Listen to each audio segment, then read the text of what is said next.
Holy shit, is that what I think it is? Brandon's eyes widened into saucers, and despite being filled with an unabated rage towards his older brother just a few hours ago, Michael couldn't help but smile and nod at the expected reaction.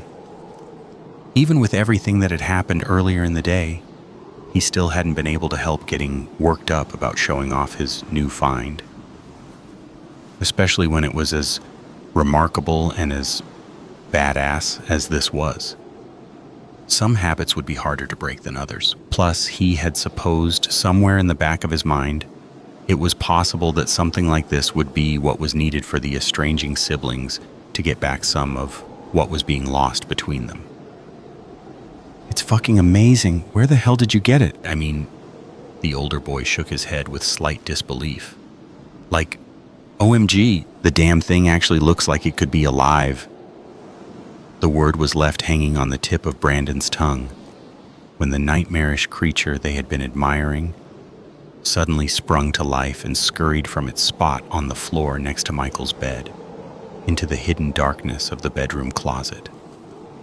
His grin quickly evaporated and was replaced by the "I think I shit my pants" expression that Michael had been secretly hoping for all along. Clearly, Brandon had been having the same thoughts upon seeing it for the first time that Michael had. However, once those first movements are detected, that initial impression of thinking that it was some sort of elaborate latex replica or even a genuine movie prop gets shot straight to hell.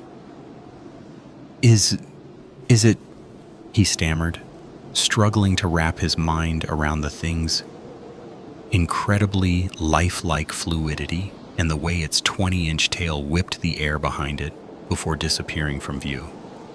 Lowering himself into Michael's desk chair to keep from falling, he cleared his throat and finally finished the question, all without taking his gaze from the half-open closet door. Is it animatronic? Once he had finally forced himself to look back to his younger brother for an answer, Michael's smile only widened, stretching his slender cheeks to their limits. He shook his head no, clearly excited about sharing this moment with his older brother.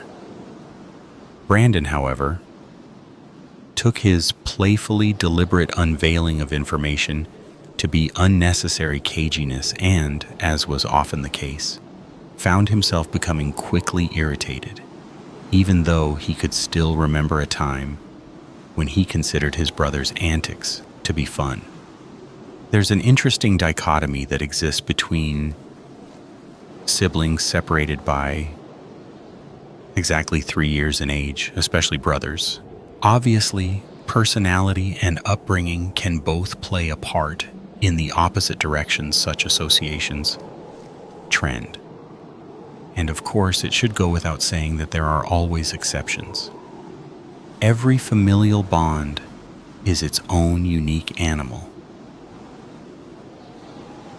But largely, there are two main routes these relationships generally take, and puberty is almost always the catalytic instigator of the most dramatic changes. If it goes the way of the elder separating into an overbearing, antagonistic bully rather than acting as the protective mentor, it can particularly difficult on the younger brother, particularly so if the two were once as tight as Brandon and Michael Knight had been in their younger developmental years. There had been a time, a full 7 years in fact, when the brothers had been nigh inseparable. Bonded by their love of the New York Mets, Hot Wheels toy cars, and all things sci-fi or horror related, the boys were affectionately referred to by their parents as their little Siamese twins. Then, when Brandon turned 13 and Michael turned 10, things began to change. The deviations were subtle at first, nearly indiscernible. Things like choosing to talk on the phone with his friends from school rather than watching the original Star Wars trilogy for the umpteenth time, or deciding to skip out on their regularly scheduled backyard wiffle ball contests in favor of some me time, alone in his room with the newest Sports Illustrated swimsuit issue. They had been forgivable offenses so far as Michael had been concerned. It was obvious that his older brother had been going through some regrettable physical changes, not the least of which included daily battles with zits and a voice that kept wanting to skyrocket in pitch for no good reason. He could remember feeling pity for Brandon, along with a fair share of foreboding dread. It hadn't appeared to be something particularly worth looking forward to. Over the next 3 years, though, the transgressions became significantly less pardonable. And as much as he hated to admit it, the unavoidable fact was that his big bro, whom he had idolized for the better part of his young life, was becoming an absolute dick. Unfortunately, all the wonderful qualities that Brandon had exuded on a daily basis for so long were being rapidly strangled from existence. By the time the older of the two received the battered blue 2007 Hyundai Sonata for his 16th birthday, the Brandon Knight that Michael had always known could be officially declared dead. In his stead, some self-absorbed, sex-crazed asshole doppelganger had taken up residence in the bedroom across the hall, which now included a sign that read, "Do not enter, that means you, twerp." As was to be expected, Michael grieved the loss of his real brother for an appropriate amount of time, which, as it turned out, was about as long as it took for him to finally lose his patience with being constantly picked on. Eventually, the grief was replaced with acceptance, then irritation, then a pretty fair amount of animosity of his own. As sad as it was for his parents, so see, he did a little celebratory dance every time Brandon left the house in his used, new-to-him car that had already been dubbed, most inappropriately, the Shaggin' Wagon. Michael was pretty certain, given his brother's continued acne war, that no girl even semi-aware of their social standing was climbing into the Sonata with him, let alone allow any shaggin' to take place. Not that it really mattered. Brandon's car was pretty much outside of the purview of his concern. The only time he ever had anything to do with the vehicle was when Brandon was forced to give his younger brother both a ride to and from school every day. Initially, the demand was met with substantial resistance from both boys. Michael was a freshman in their shared high school, after all, and having him seen in Brandon's car every day by his peers would do nothing to aid the third-year student's reputation, or street cred, as the older teenager put it, eliciting some pretty hearty laughter from his parents. Even Michael stood opposed to the request, if for no other reason than he would have preferred to take the 40-minute bus ride with his friends every day, rather than spending half that time enduring the icy silence of his brother, or worse, the nonstop harassment that came on the frequent days when he was in a particularly shitty mood. Unfortunately for them both, and despite their best arguments, their mother was hearing none of it. And, in the end, everyone in the Knight family knew that Mom's word was law, with little to no possibility for future amendments. "Damn it, Mikey," he barked. "That thing is obviously not a toy. It looks real as hell, which means somebody who spent a lot of money is going to be looking for it. You better tell me where the hell you got it before you get in a world of trouble with Mom and Dad." Michael hadn't anticipated his brother's outburst, although he probably should have, and it stirred up two immediate thoughts, both of which he kept to himself. His first reaction was that Brandon had a whole hell of a lot of nerve to be threatening trouble with Mom and Dad after the shit he pulled at school today. He was hardly in a position to suggest taking things to the higher authority of parental intervention.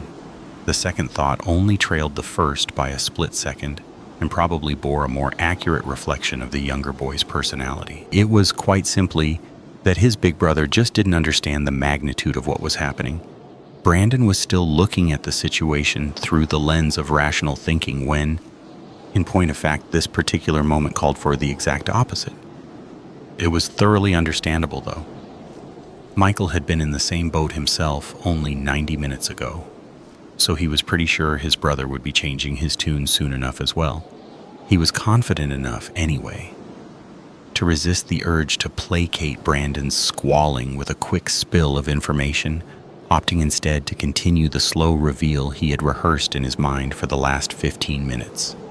There were a couple of seconds when he was afraid that his brother's intensely foul attitude would once again ruin another meticulously constructed presentation. Deep inside, however, he knew that this was a once-in-a-lifetime moment that was just too damn cool to let pass without some degree of fanfare and showmanship. Besides, it wasn't often anymore that he had such unconditional control over Brandon's attention span, despite his brother's eyes darting back and forth between himself and the spot where the thing had vanished into the closet. Not letting the ear-to-ear grin fade, Michael patted the spot next to where he sat on the bed, sending an unspoken invitation for his brother to join him there at the foot of the mattress. Clearly less than thrilled, it took several seconds of prompting for the older boy's curiosity to overcome his skepticism and general disdain for acquiescing to any request of Michael's. The semi-permanent scowl he wore while relocating, as well as the long, dramatic sigh he released after taking the new seat, suggested as much, at least. As far as Michael could tell, he was doing everything in his power to spoil the moment without making it evaporate entirely. For once, it didn't matter. He couldn't imagine that there was anything Brandon could say or do that would penetrate his state of personal elation or dampen the crackling buzz coursing through the air around them. If his brother had known what he did, the boy would have a significantly different attitude, and hopefully, here before too long, he would come to the same realization that Michael had. There really was magic in the world. Not the bullshit Harry Potter amusement park kind either, but real magic, honest to goodness, beyond the bounds of contemporary reality magic. He could see the definitive and unequivocal proof of that being the case, just inside his darkened closet next to his dirty socks and athletic shoes. It was swaying back and forth like some hideous arachnid shadow.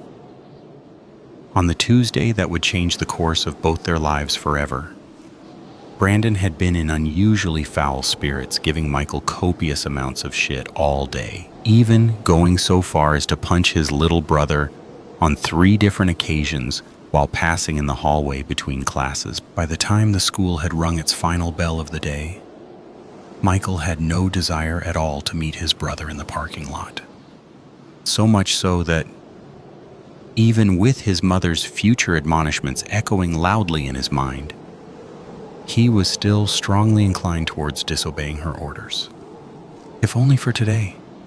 Often, she was napping when the boys got home from school, so there was always the possibility that she wouldn't even find out. If she did, though, how much worse could it be? No one wanted to incur Shelia Knight's wrath, no one. However, in this rare instance, dealing with his pissed-off mother seemed like a more desirable outcome than having to spend another 20-plus minutes trapped in close proximity to the walking turd formerly known as his cool older brother. The dilemma provided Michael with one of the more frenzied internal debates he'd had in a while as he teetered on the painted line that divided the cement walkway from the asphalt parking lot. He was, as far as most of the family was concerned, a good boy. Deliberate defiance wasn't really his modus operandi, and simply considering the possibility of flouting a set-in-stone mom law made tiny, nearly undetectable hives spring up on the back of his neck. Even still, the urge to be free of his brother for the immediately foreseeable future held strong enough sway to keep him from yet committing a single foot to black-topped portion of the surface. So consumed with the notion of being the bad boy for once, and somehow finding the courage it took to achieve such a goal, Michael was caught completely off guard when Brandon came up behind him. With his new best friend Randy in tow, Brandon recognized the fact that his brother was oblivious to his surroundings, lost in his own thoughts, and the older boys used the opportunity to satisfy their own cruel senses of humor. Michael, in one moment deeply engrossed in a bit of personal soul-searching, was jerked violently back to reality in the next by the rarely achieved and perfectly synchronized double pantsing. Normally, when a target is pantsed, they have time to react with enough speed to make sure the prank's instigator gets little more than a top layer down to their knees to reveal whatever underwear the victim is wearing to the general public. In this instance, however, with Michael paying absolutely no attention, they pulled off the nearly impossible feat. With a firm tug, Randy had Michael's khaki cargo shorts resting on his tennis shoes. And before he was even aware of a chill, Brandon had followed it up by pinching the sides of his tidy whities and pulling them to his feet as well. "You ready?" Michael finally asked after all of Brandon's grunts and sighed had subsided enough for him to do so. The older boy was clearly unhappy with the role of subservience he was having to play, but the overwhelming desire to know exactly what his brother was playing at kept him in place. That, and the somewhat disturbing smile that refused to leave the kid's face. "Just do what you're going to do already," was the best Michael was going to get, and after a quick wink that really got under Brandon's skin, he turned his attention back to the thing in the closet. "Don't make any sudden movements," he offered without looking back at his brother. The older boy responded with a derisive that felt obligatory at best.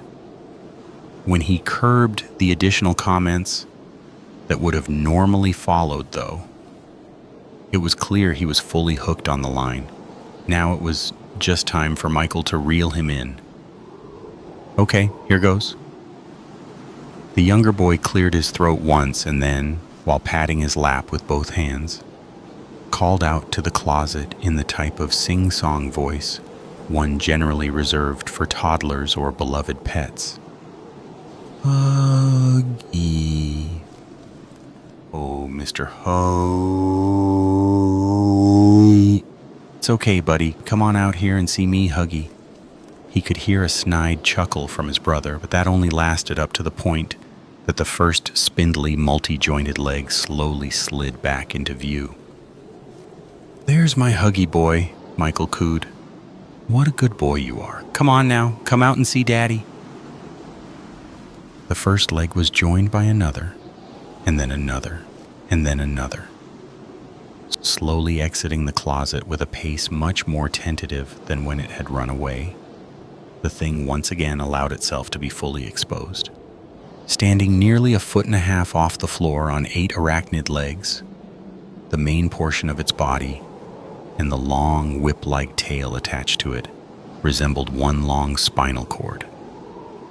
There were no facial features to speak of, only 2 flat sacs attached to its sides behind the legs and a gaping maw on its underside.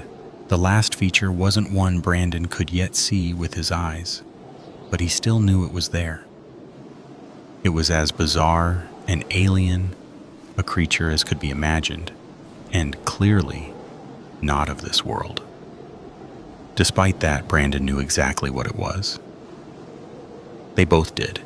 In fact, it was probably fair to say that a significant portion of the general public at large would also recognize the terrifying creature. While the Night Boy's parents had been strict regarding a lot of things during their childhoods, one of the things that seemed to slip by them, ironically enough, was their children's media consumption.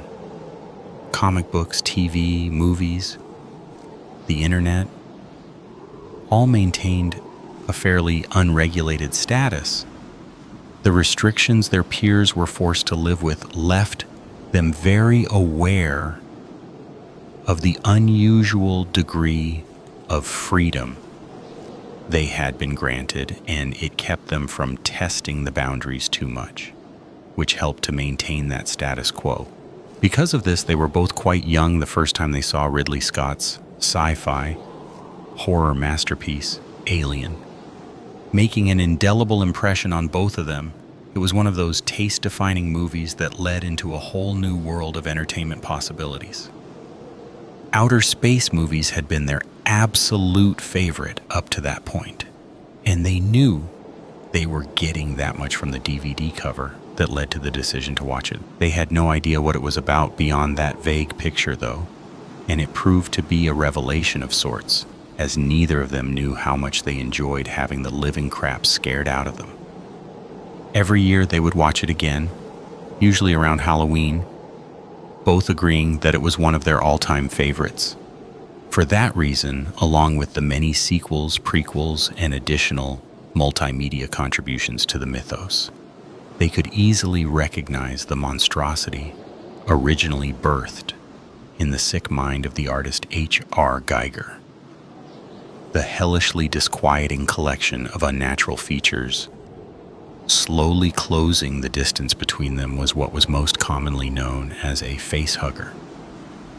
Anyone familiar with the films knew that the unpleasant spider-scorpion-like beast was only a larval stage for something much, much worse. Although, frankly, the facehugger was still a pretty nasty piece of work in its own right. At least that was the case in the fictional world in which it had existed up to that point. The one that was gingerly pulling itself onto the bed next to Michael didn't appear to radiate the same sense of frenetic violence its species was particularly known for, however. Huggy, after lifting its last leg from the carpet, stopped next to Michael for a moment to sway back and forth. The simplistic movement exuded menace to Brandon, and he fully expected the facehugger to lunge for his head when it was done with its unnerving little dance. When it, instead, crawled gently into his brother's lap, he found himself releasing a reflexive sigh of relief, only just then realizing that he had been holding his breath as he waited for the thing's inevitable strike. While the rational portion of his brain knew full well that what he was seeing could not be the thing that it looked like, it was still difficult to separate the deeply ingrained fear of a non-existent space fiend from the amazingly lifelike facsimile next to him. The facehugger turned 3 small cat-like circles in Michael's lap before tucking its legs beneath and wrapping its tail around its body and settling in. As monumentally out of place as the concept should have been, Brandon had to admit that its actions were actually kind of cute, if not a little sweet. But then again, those were attributes that one applied to a sentient, living creature, which the thing in his brother's lap absolutely was not. Clearly, Michael had swallowed the red pill on this one and was all in on his new pet being a biological impossibility come to life. Then again, he was still just a kid, not like Brandon, who was already having to shave once a week. He hadn't had an opportunity to see how the real world worked yet. What more could anyone really expect of him? Brandon finally forced a word through his now suddenly dry throat. Where did you find that thing? After a moment, his brother looked up from the alien resting on his thighs, smile still fully intact, eyes wide and sparkling. He's pretty cool, right? Yeah, the older boy was forced to agree. It's incredible. I've never seen anything like it. That thing had to cost a fortune to make. He paused before pressing the issue, this time a bit sterner. Where did you Get it? Michael broke his brother's intense stare and went back to admiring the facehugger.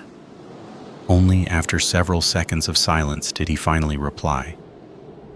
I found him where a storm drain emptied into a creek. What creek?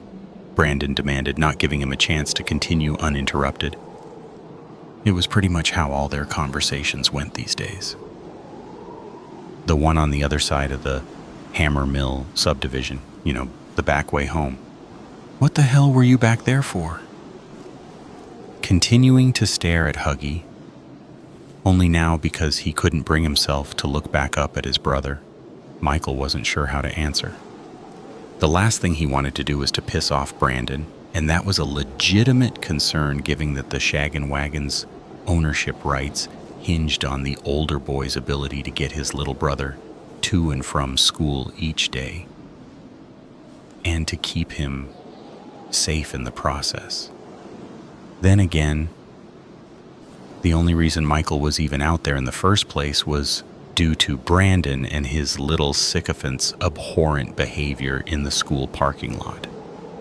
If anyone had a right to be pissed off, it was him. With that in mind, he decided to answer honestly. I was trying to avoid running into you and Randy again, but anticipating another routine blow-up, he waited for a moment. But all Brandon had to say on the matter was, "Oh," so he decided to finish the relatively anticlimactic story. You know the drain on the north end where San Maso, where we saw those rabbits that one time? Brandon nodded, which he perceived peripherally and took to mean yes. That metal grate was all bent outward, like somebody wanted to tear it off, but couldn't. I don't know. Anyway, Huggy had gotten his tail stuck in it somehow. He was just going crazy, flipping and flopping and squealing, but couldn't get it out, no matter what. At first, I could tell he was stuck, but I couldn't really see what he was until I got closer, which I definitely wouldn't have if he wasn't. Michael chuckled at his own admitted cowardice. When I finally got close enough that Huggy could see me, he paused, unsure of the anatomical vernacular, before reevaluating. Well, close enough that he could tell I was there. He stopped going crazy, calmed right down, and started making this new noise. I don't really know how to describe it. I don't know, maybe kind of like when a dog whimpers, but much, much weirder. It didn't sound like anything I ever heard before, but somehow I knew that it was Huggy's way of asking for my help. You've got to be kidding me, Brandon interrupted again. I know you, Skidmark. You get scared of your own shadow. He snickered derisively. Just last month you cried to Mom and Dad because that bush outside your window sounded like claws scraping the glass at night. Mom made Dad trim it down the next day. Remember? He remembered. Look, I can't explain it. It was just a feeling, like some kind of instant bond. I knew he needed my help, and I knew that he wasn't going to hurt me. Wasn't, Brandon corrected his brother, which was ironic, since technically Michael was the one that usually did the tutoring. Whatever. The point is, I freed Huggy's tail, and he didn't jump on my face and start pumping a bunch of space babies into my tummy. Instead, he started rubbing all over me, all sweet-like. Then, when I tried to leave, he started following along next to me like a dog. When I got back to the street, I asked Huggy if he wanted me to carry him. He jumped right up into my arms and sort of crawled under my coat to hide. I swear he understood exactly what I was saying to him. All the way back home from there, he kept his tail wrapped around my waist and his legs was holding onto my sides. But it didn't hurt a bit. He really is super gentle and super smart too, I think. Probably the last of his kind. Mikey. Brandon's tone had changed to something Michael hadn't heard in a long time. Difficult to pinpoint, it almost sounded like compassion. Mikey, look at me. The younger boy forced himself to meet his brother's gaze again. You know that's not a real animal, right? I mean, don't get me wrong. You did real good bringing it home like you did. it's probably the coolest thing I've seen in my entire life. But it's not real. It's not alive, not like Uncle Frank's dog or the neighbor's cat. Michael could see in Brandon's eyes that he believed what he was saying. It was a difficult pill to swallow. That, however, only meant that more convincing was in order. Look at him, Brand. Take a good look at him. Both brothers looked back to the facehugger, and after a few moments, Brandon pressed, I told you I think it looks amazing. It's very lifelike. So are the dinosaurs we saw at Universal Studios. That doesn't mean it's real. Look at its sacks. Michael remained undaunted. What do you mean? The younger boy pointed at the two flat sacks that hung behind the abomination's rear legs, and for the first time, Brandon took notice of how they were moving, slightly inflating and deflating in a recognizable pattern. Michael went ahead and verbalized it anyway. He's breathing. For once, Brandon did not have a quick response, derogatory or otherwise. And after a few seconds, Michael felt that his little victory deserved some taunting. No answer for that one, huh? It's... Brandon finally stammered. Okay, look, it's probably just part of the machine. You know, it's like built to look like it's breathing.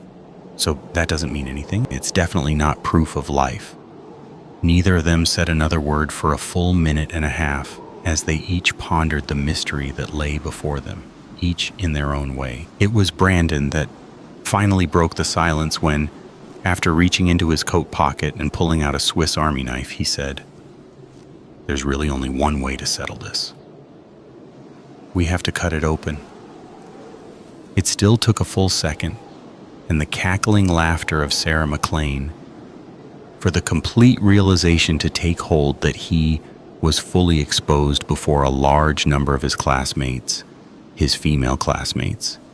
To make matters worse, the air was brisk, and he had just been thinking about his mom, so he wasn't really representing well.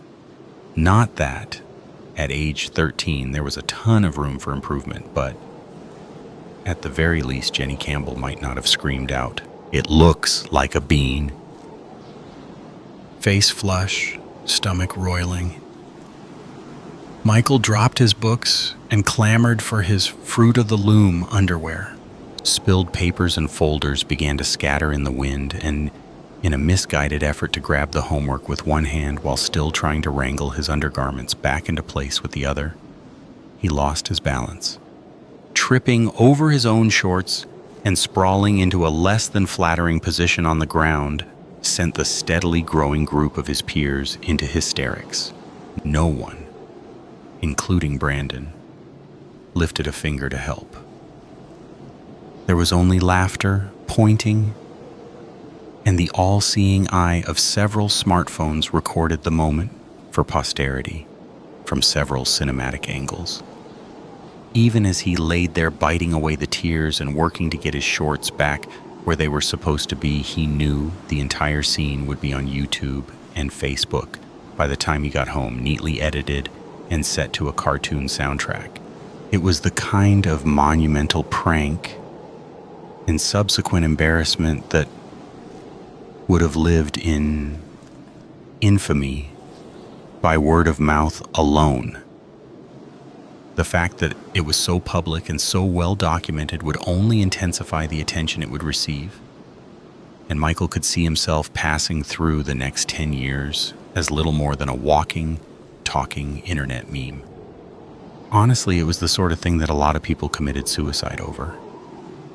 Although, in that moment of mortifying abasement, Michael's thoughts were centered more on killing Brandon than himself. It was, without a doubt, a new low for his brother. And when he looked up from his spot on the ground to see the sneer on Brandon's laughing face, it was too much. The tears finally spilled forth, although it was rage that finally broke the ducts.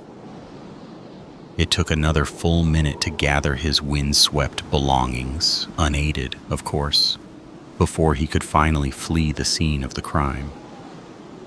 But Once his slender legs did begin to carry him away, he never looked back. There was no way in hell he was riding home with that bastard now. If Mom did get pissed, then he was pretty sure he would have a story that would turn the tide of her ire in an alternate direction. Normally, and despite some of his more grievous offenses, Michael was not one for ratting out his brother. They had made a non-tattling pact when Michael was 5 and Brandon was 8, and for some damn reason, Michael had felt compelled to continue to honor the agreement. Today, however, that last shred of a sibling bond had been whittled away, and he no longer harbored any sense of obligation towards his brother. That wasn't to say he relished the idea of being a rat on general principle, though. Certainly, if his mother were to have asked him in that very moment, Michael would have held nothing back, probably sending her to the webpage where she could watch the transgression as well. That said, the walk home would take a little over 2 hours, and he was smart enough to know that he might feel differently once he'd had an opportunity to calm down. Forgiveness was definitely out of the question, but not being sold down the creek to Mom and Dad was still within the realm of possibility. Once he made it past the first couple blocks, there were 2 ways he could go on foot to get back home. There was the main route that stuck to the sidewalks and roadways he knew well. Unfortunately, that path would keep him exposed to his brother, who would undoubtedly be passing by at some point with Randy in the passenger seat. Since he'd had just about all the brutality he could take from the pair today, Michael opted to go the other way, which led through a largely uninhabited area of the small town, long since reclaimed by nature. While it wasn't a route he was terribly familiar with, the prospects of becoming lost in the overgrown region were still more desirable than having to deal with his sadistic brother again before being back home, where Mom and Dad's presence acted as a strong deterrent to some of Brandon's more despicable tendencies. Besides, they had just read The Road Not Taken in English class that day, and when Frost took the path less traveled by him, it seemed to work out well enough for him, so perhaps that was a sign. Cut him open? Out of all of the suggestions Michael might have anticipated from his brother, cut it open was nowhere on that list. Why in the world would you want to do that? While it was true that in the last year and a half, a small but still growing streak of perverse cruelty had begun to cut a groove through the bedrock of Brandon's developing personality, he hadn't yet progressed to the point of wanting to harm other living beings. He had brandished the utility knife on a few occasions before, and unfortunately it wasn't the first time he had threatened to use it either. When push came to shove, though, the 16-year-old was all talk, and Michael knew it too. In this particular instance, however, there was nothing in his face or tone that suggested anything but complete seriousness. To prove a point, obviously. Michael's face twisted into anguished confusion, clearly signifying the need for elaboration. Look, his brother continued, a bit softer this time. I'm not saying we give it a full autopsy, just a little cut on its tail, or one of those sacks on the sides. If it's like I say it is, then there'll be gears and computer chips and all that kind of robot stuff. He paused to fight off the involuntary smirk. On the other hand, if it's like you say, and Huggy is really a real facehugger, then it'll have acid for blood, which will eat right through the floor. Either way, this time he was unable to keep from smiling. It'll bring a small fortune on eBay. Michael looked from Brandon, whose eyes sparkled with the promise of digital dollars, to Huggy, who was resting quietly in his lap, and then back to his brother. Spine hardening with rigid resolve and taking special care to maintain eye contact, he slowly but firmly let Brandon know exactly what his thoughts were on the subject. You are not going to cut Huggy, not on his tail, not on his sacks, not anywhere. Also, We are not going to be putting him on eBay. He's mine now, and he's not going anywhere. This is not up for discussion." The older boy's smile began to falter as he studied his brother's face and the unprecedented resolution behind it. This type of conviction was definitely a new development, and Brandon was actually a little proud of the kid for finally standing up for himself. Not enough to allow the defiance to stand, mind you, but still. It was good to know he wasn't completely without a backbone. At the very least, knowing that it wouldn't completely decimate his little brother made what he was about to do a little easier. "I hate to be the one to have to tell you this, rat face," he finally began after several seconds of razor-sharp silence. "But your new little pet doesn't belong to you anymore." Michael shook his head with confused disbelief, hoping that when Brandon expanded on the statement, it would take on a different hue. Even though in the pit of his slowly beginning to churn stomach, he knew full well what the son of a bitch was going to say. Regardless, as if going through the motions, he stammered, What? What the hell are you talking about, Brand?" "Oh, come on now," Brandon chuckled. "I thought you were supposed to be the smart one." His smirk, which had become a semi-permanent fixture as of late, had returned, and Michael wanted nothing more than to slap the smug expression from his face. Doing crap like this was bad enough, but seeing the deliberate pleasure on his face was downright nauseating. And in that particular moment, the younger of the two brothers had a thought come to mind that he honestly couldn't remember ever having before. Was Brandon evil? On the surface, the notion seemed ludicrous. But when one began dissecting the facts and comparing them to what most people considered evil, things weren't so cut and dry. There was a fair case to be made that his brother had begun showing all the signs of a future bad guy. A Michael Myers or Hannibal Lecter was probably a stretch, but he could see a Draco Malfoy being well within the realm of possibility. But I guess if you want to play dumb, I'll spell it out for you. That thing in your lap, whatever it is mine now. It belongs to me. Michael opened his mouth to protest, but Brandon raised a finger to his face and cut him off. "And before you go asking why and all that bullshit, I'll tell you. It's because I want it. And there's nothing you can do to stop me from taking it.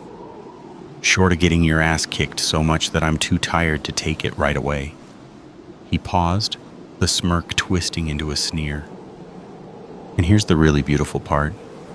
You can't tell Mom and Dad either. Because guess what? You tell on me, and I can guarantee that they'll find that thing, and then bye-bye, Huggy." Michael could feel the moisture beginning to pool in the corners of his eyes, and he bit his tongue to keep the floodgates from opening. Brandon would not see him cry. He could not remember ever hating his brother as much as he did in those passing seconds. But if you play nice and not be a pain in the ass, little douchebag, then you can still see your little buddy. Nobody needs to know. Hell, I'll probably let you keep it in your room half the time or more. The only real difference is, he paused dramatically before continuing with a noticeably harsher tone, "It belongs to me now, and I can do whatever the fuck I want to with it.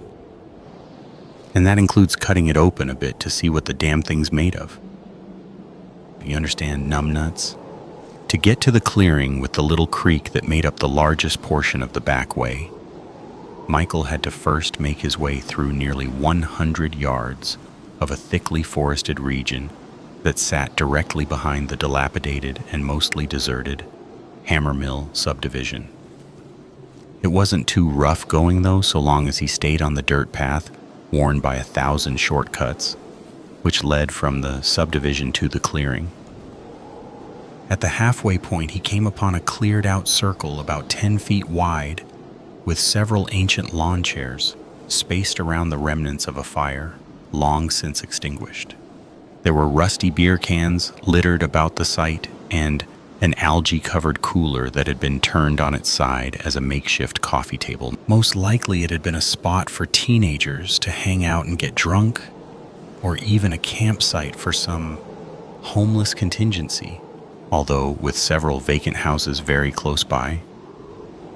The squatters in the area probably had better options.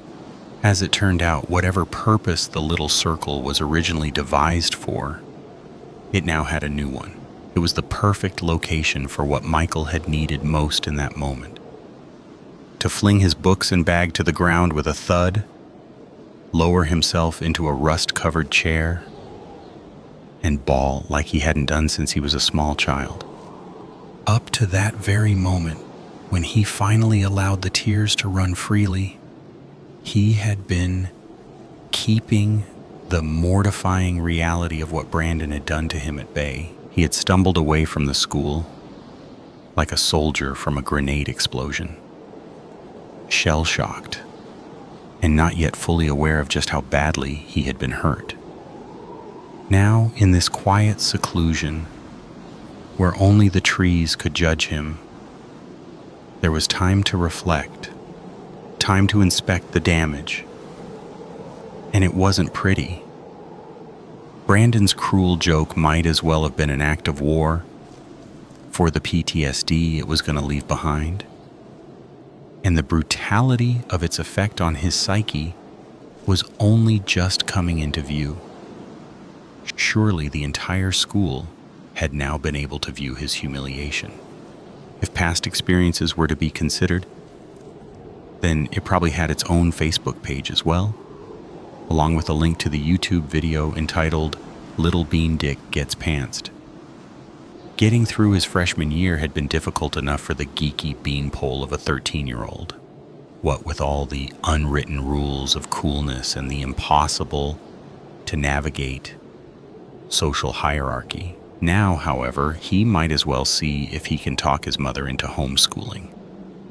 The thought of having to return to school and all the additional abuse it now promised was too much to process, and just trying to do so was enough to keep the faucets on high.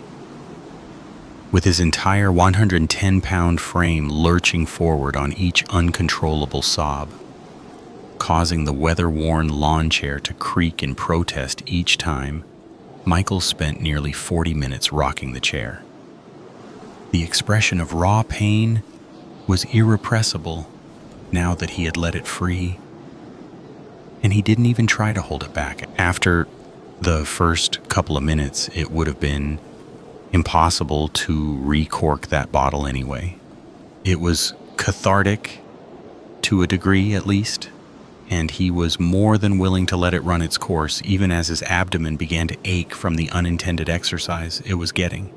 When eventually he did manage to regain his composure, he still spent another 15 minutes sitting quietly in the little tree-lined sanctuary, allowing his simmering cauldron of emotions to slowly shift from glowering self-pity to unadulterated fury, hatred, and the desire for revenge. Everyone that truly knew Michael would openly admit that he was one of the most forgiving people they had encountered. And goodness knows he had forgiven a lot of shit from his brother, especially in recent years. However, today's incident was one he couldn't imagine ever letting go of, and the fact that he was picturing for the first time ever the way Brandon's skull might look after a little love tap from the Carlos Beltran signed baseball bat that hung over his bed only reinforced the notion. "I hate to be the one to have to tell you this, rat face," he finally began after several seconds of razor-sharp silence, "but your new little pet doesn't belong to you anymore." Michael shook his head with confused disbelief, hoping that when Brandon expanded on the statement it would take on a different hue, even though in the pit of his slowly beginning to churn stomach, he knew full well what the son of a bitch was going to say. Regardless, as if going through the motions, he stammered, What the hell are you talking about, Brand?" "Oh, come on now," Brandon chuckled. "I thought you were supposed to be the smart one." His smirk, which had become a semi-permanent fixture as of late, had returned, and Michael wanted nothing more than to slap the smug expression from his face. Doing crap like this was bad enough, but seeing the deliberate pleasure on his face was downright nauseating.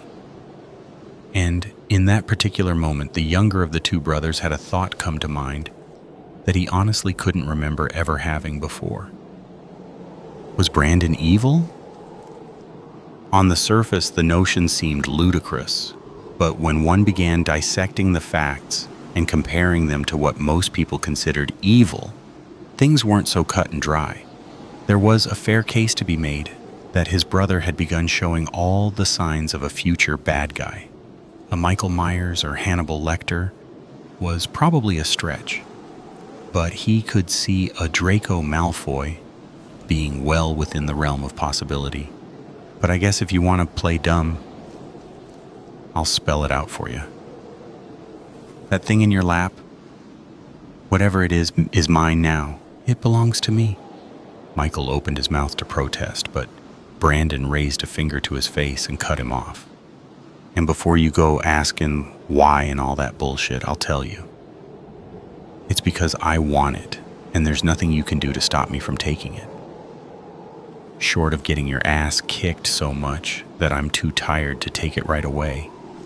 He paused, the smirk twisting into a sneer.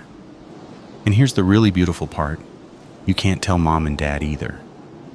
Because guess what? You tell on me, and I can guarantee that they'll find that thing, and then... Bye, Huggy. Michael could feel the moisture beginning to pool in the corners of his eyes, and he bit his tongue to keep the floodgates from opening. Brandon would not see him cry. He could not remember ever hating his brother as much as he did in those passing seconds. But if you play nice and not be a pain in the ass, little douchebag, then you can still see your little buddy, and nobody needs to know. Hell, I'll probably let you keep it in your room half the time or more. The only real difference is... He paused dramatically before continuing with a noticeably harsher tone. It belongs to me now, and I can do whatever the fuck I want to with it. And that includes cutting it open a bit to see what the damn thing's made of. You understand, numbnuts? To get to the clearing with the little creek that made up the largest portion of the back way, Michael had to first make his way through nearly 100 yards of a thickly forested region that sat directly behind the dilapidated and mostly deserted Hammermill subdivision. It wasn't too rough going, though, so long as he stayed on the dirt path worn by 1,000 shortcuts which led from the subdivision to the clearing. At the halfway point, he came upon a cleared-out circle about 10 feet wide with several ancient lawn chairs spaced around the remnants of a fire, long since extinguished. There were rusty beer cans littered about the site, and an algae-covered cooler that had been turned on its side as a makeshift coffee table. Most likely it had been a spot for teenagers to hang out and get drunk, or even a campsite for some homeless contingency. Although, with several vacant houses very close by, the squatters in the area probably had better options. As it turned out, whatever purpose the little circle was originally devised for, it now had a new one.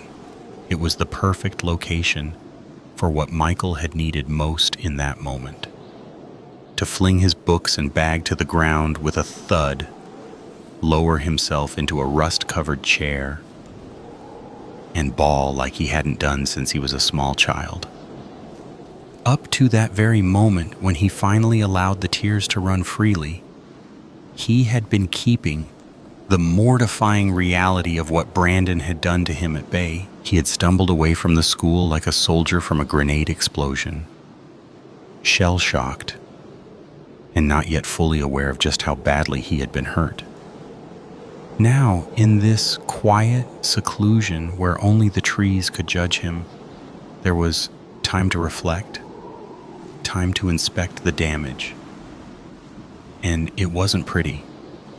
Brandon's cruel joke might as well have been an act of war for the PTSD it was going to leave behind, and the brutality of its effect on his psyche was only just coming into view. Surely the entire school had now been able to view his humiliation. If past experiences were to be considered, then it probably had its own Facebook page as well, along with a link to the YouTube video entitled Little Bean Dick Gets Pantsed. Getting through his freshman year had been difficult enough for the geeky beanpole of a 13-year-old, what with all the unwritten rules of coolness and the impossible to navigate social hierarchy. Now, however, he might as well see if he can talk his mother into homeschooling. The thought of having to return to school and all the additional abuse it now promised was too much to process, and just trying to do so was enough to keep the faucets on high.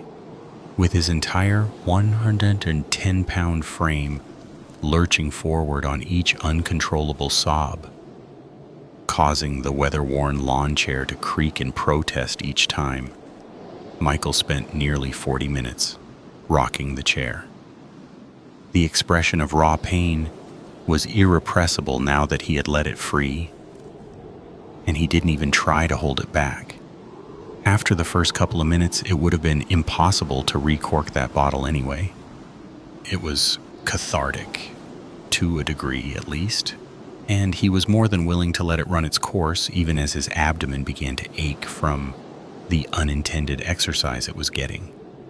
When eventually he did manage to regain his composure, he still spent another 15 minutes sitting quietly in the little tree-lined sanctuary, allowing his simmering cauldron of emotions to slowly shift from glowering self-pity to unadulterated fury, hatred, and the desire for revenge.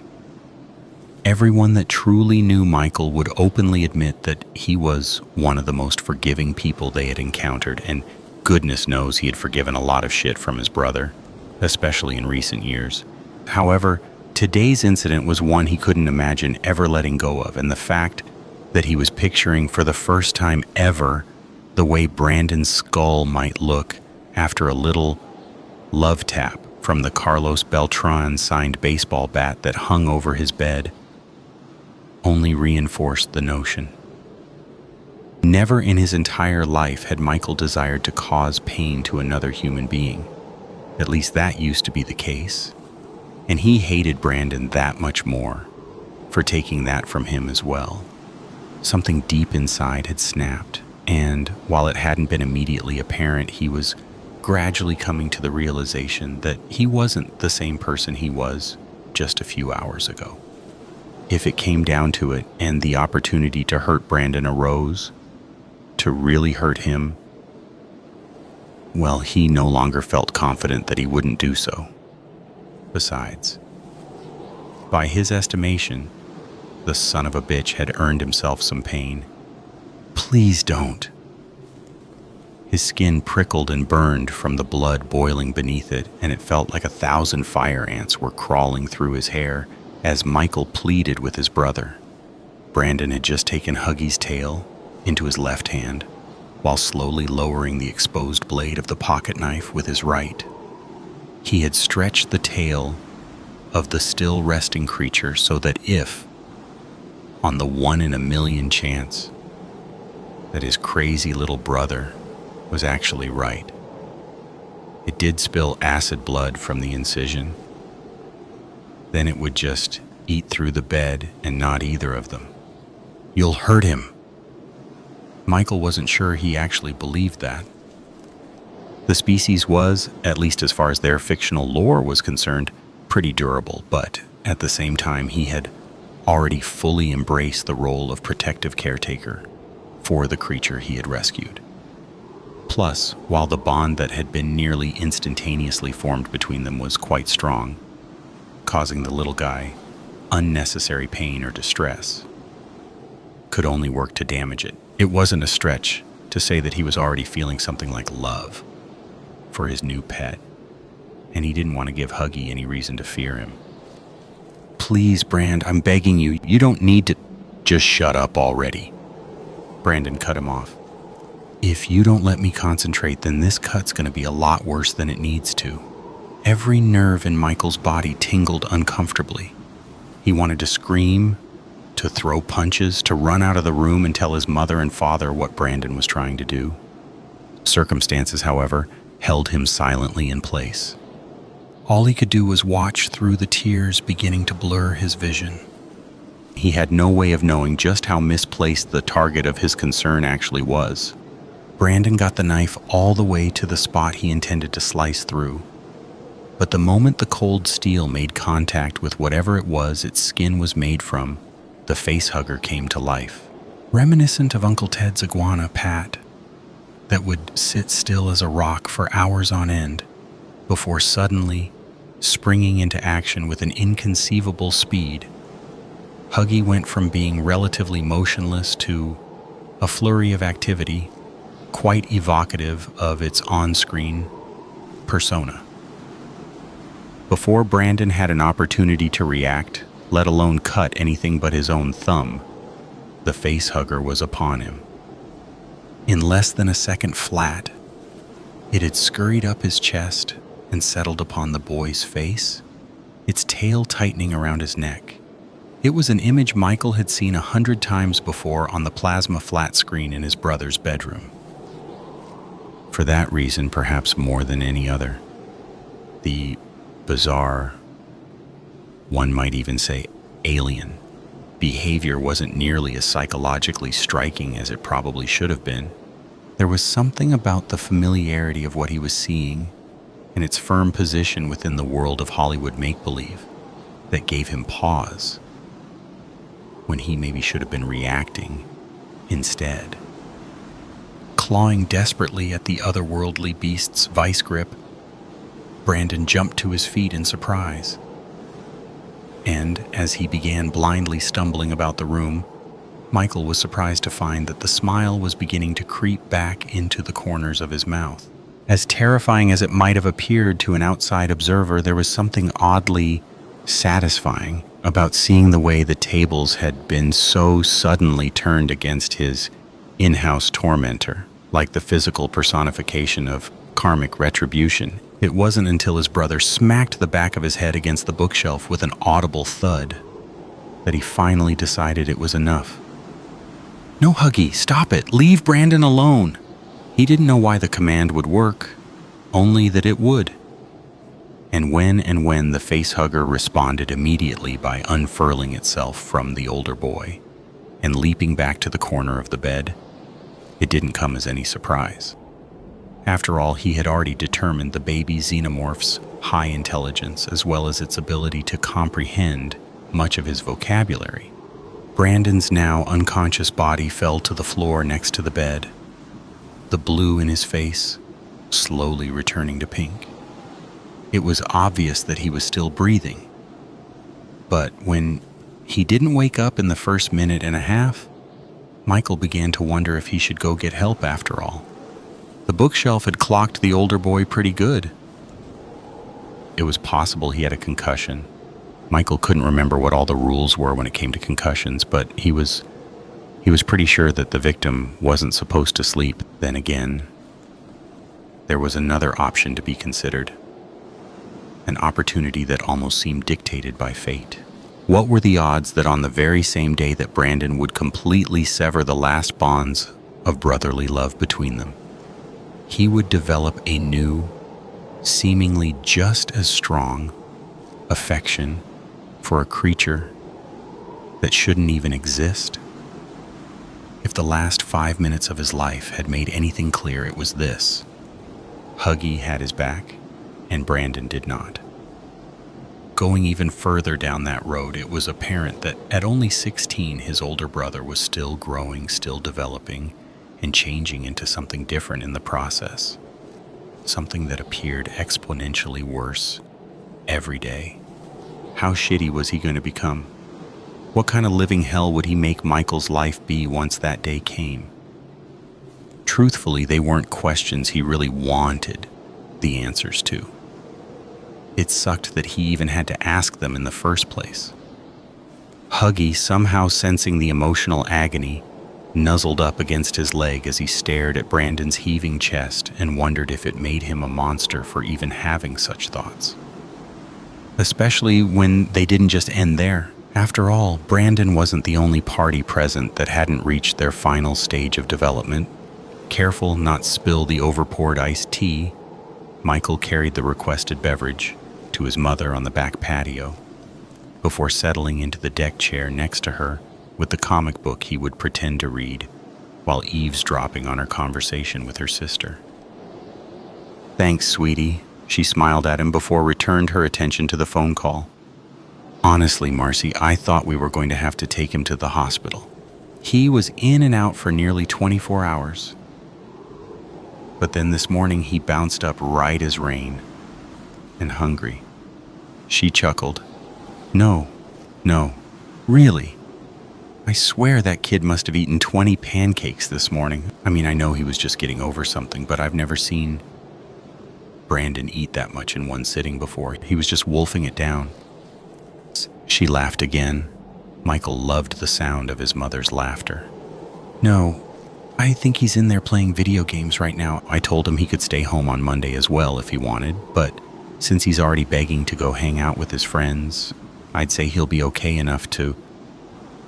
Sheila Knight was cut off mid-sentence by a scream of abject pain coming from somewhere within the house. It was Brandon. Michael recognized it immediately. It was the same noise his brother had made when he broke his ankle 4 years ago while they had been climbing trees. Their parents hadn't been there, so Michael was the only one present for those moments when the pain was at its worst. "Marcy, I have to go," she offered bluntly before hanging up on their aunt and running into the house. Michael didn't follow. 30 seconds later, Brandon cried out again. This time, however, it ended with an abrupt gurgle and then was immediately replaced by the piercing shriek of his mother. Still in the chair on the patio, Michael fought to hold back the smile that would, in another moment or two, be highly inappropriate. His life was about to get dramatically better, and being bullied again by anyone was a thing of the past.